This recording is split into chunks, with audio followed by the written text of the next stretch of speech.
tous, vous voulez de l'actu, des tests et des avant-premières? Vous êtes au bon endroit. La preuve, au sommaire de What's Up aujourd'hui, il y a un recycleur de talent, un super-héros démasqué et un engin volant. Aujourd'hui, on découvre un artiste écologiste, William Amor. Salut What's Up, je fais de la poésie avec des déchets. William est ce qu'on appelle un artiste plasticien, mais il préfère qu'on utilise un autre terme. Je me définis comme ennoblisseur de matières délaissées. Et ça signifie rendre belles des choses et des objets, en tout cas des matières, qui ont été en quelque sorte dévalorisées, abandonnées.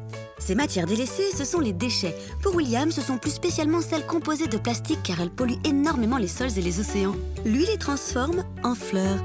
C'est justement pour la poésie, montrer qu'un vilain sac plastique qu'on trouve moche, pas joli, néfaste pour l'environnement, en fait, peut devenir ce qu'il y a de plus joli sur Terre, une fleur. Cela fait maintenant 15 ans que William fait ça et il a choisi le plastique pour une bonne raison.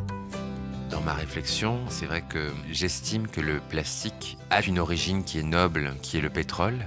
Le pétrole, c'est du jus de dinosaure. Ça a mis des milliards d'années à se constituer. C'est vraiment à l'ère des dinosaures qui a donné cette ressource qu'on a exploitée et on en a fait ce matériau.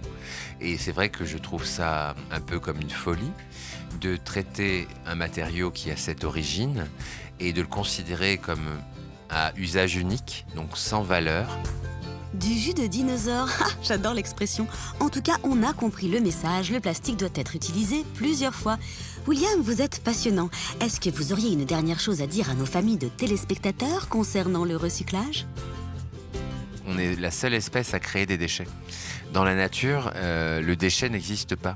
Et je l'explique dans l'idée que s'inspirer de la nature ou de se dire que en fait, par exemple, quand un écureuil va manger une noisette et que la coquille de noisette, elle tombe, et bien en fait, cette coquille, elle va devenir une ressource pour un autre être vivant. Oui, car en se décomposant, la coquille nourrira un arbre, un champignon ou un insecte. Voilà pourquoi il faut arrêter de penser qu'un produit peut devenir un déchet. Chaque chose que nous utilisons doit servir encore et encore et encore. Bon, eh bien, merci William pour ces mots très inspirants. On vous souhaite plein de succès. Au revoir, What's Up.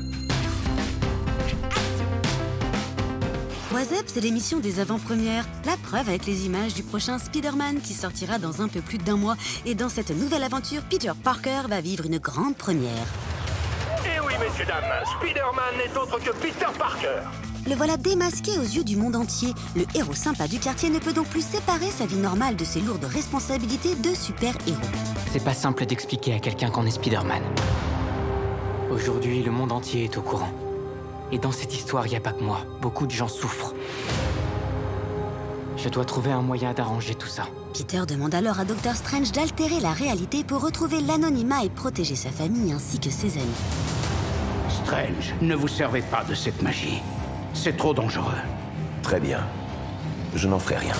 Strange n'écoute pas les conseils qu'on lui donne et tente d'aider Spider-Man. Mais à la place, il déclenche le chaos et surtout redonne vie aux méchants mystérieux. Salut, Peter.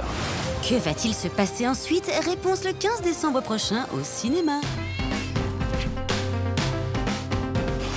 On termine avec une actu assez amusante. Depuis quelques jours, le musée de l'air et de l'espace de la ville de Washington, aux États-Unis, expose un vaisseau spatial qui a servi au tournage des films Star Wars.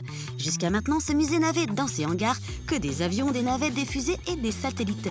Tous ont soit réellement volé, soit sont des reproductions de machines existantes. Mais jamais il n'avait exposé un engin issu d'une fiction. C'est rigolo. Ce X-Wing, c'est son nom, doit être très impressionnant à voir, même si ce n'est qu'un accessoire de film et qu'il ne décollera jamais. Allez, What's Up, c'est fini enfin pour aujourd'hui tout du moins. On se retrouve demain sur votre chaîne préférée. Au revoir.